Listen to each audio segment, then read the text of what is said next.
In a quiet inlet halfway down the Potomac River lies Mallows Bay.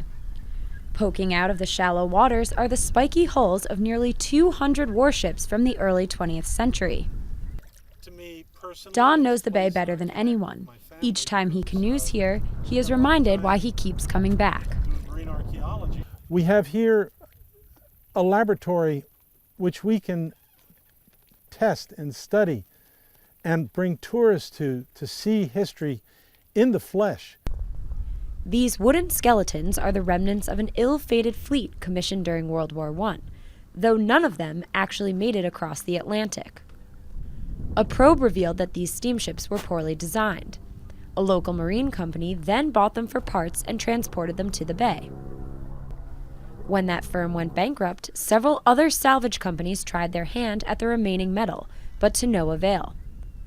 After 2 decades of scrapping efforts, the ships were finally left to decompose peacefully here.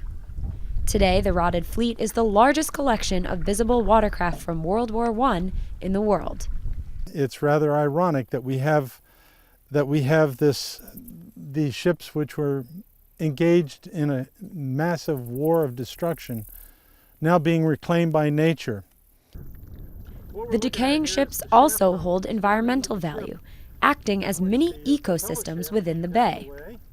So whether it's an osprey to build a nest on, a striped bass to survive in, or an oyster to cling on to, the ships provide structure for wildlife to thrive.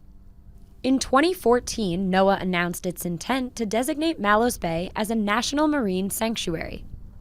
The process is currently in a stage of review hearings open to the public. First and foremost, it's really about the protection of these areas for future generations.